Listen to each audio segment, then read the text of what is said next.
And today we are going to discuss about one of the concepts under stress management, that is consequences of stress. So what are the after effects of stress? If a person or else an individual is going through a stress, what can be a possible consequences? In order to know those consequences, we need to divide these consequences into three different categories. One is physiological consequences, next psychological consequences, and the last is behavioral consequences. Now these are the three different categories of consequences that a person may face once he or she is under a stress. Let us first talk about physiological consequences. Of course, physiological consequences is the consequences that happens because of physical activities that we do. It is due to stretching your muscles, putting yourself, your body into stress, straining your body for any physical activity, that is physiological stress. But what are the consequences if a person undergo through a physiological stress? Basically, he or she would sweat a lot. Okay, the blood flow would increase. That will lead to increase in blood pressure. Then, apart from that, it would be body ache, headache, muscle ache. These are the possible consequences. And if it happens for a long term, okay, if someone is going through a long term physiological stress, then possibly it will also lead to isolation. That person would not like to meet with people, would not like to gel up with people. Why? Because he is physically stressed out.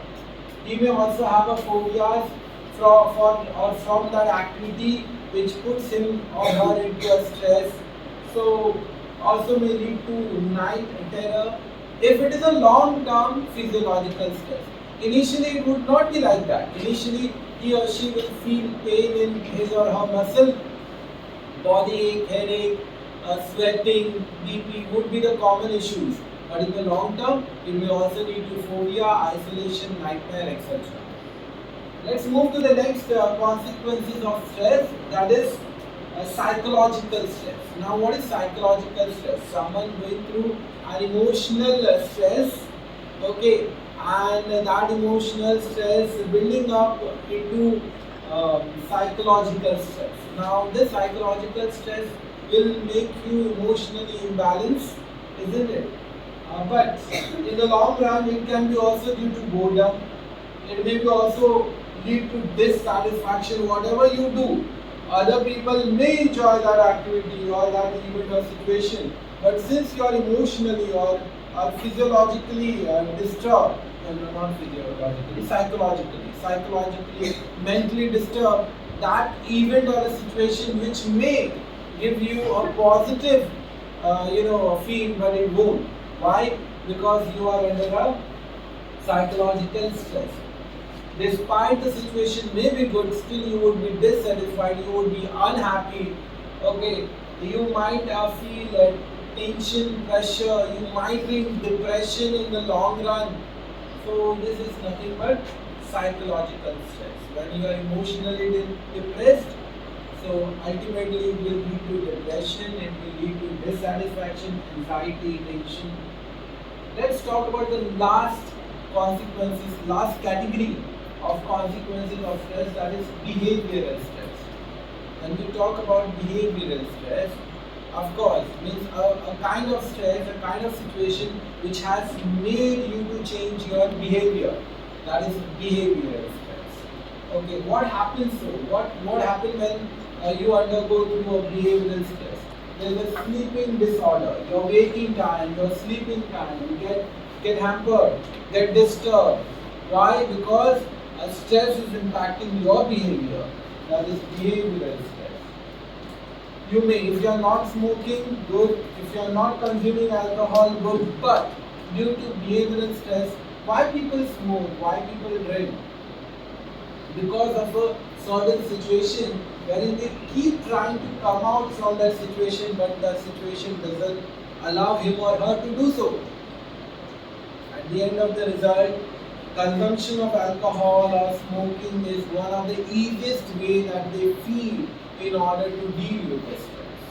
Though it is not, it impacts your body in the long run, but initially it does give you a pleasure. Initially it does, help you to counter your stress.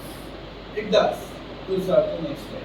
Even the medicines that you have, it contains those particles, those chemicals which makes you feel good, which you get from such. Ideally, I'm not, telling that these are the positive impact of smoking or alcohol. No, we are not in favor of consumption of alcohol, neither in consumption of smoking. But this is the main reason why you see people smoking or consuming alcohol. So behavioral stress is one of the reasons. When you make a change in the pattern of your behavior, there is no one who from or by birth have an addiction towards alcohol or smoking. There is no one. It's after a certain age, a person, a man, woman, or a child feel like that this consumption of alcohol and smoking would help them to cope up with stress. That is not the real case, but that is what they do because it's a part of, it's a consequences of behavioral stress. Here your behavior keeps on changing, you may be rude, you may be unhappy, your mood may swing. So these are some of the consequences of stress which falls under behavioral stress. Is it clear so far? Yes.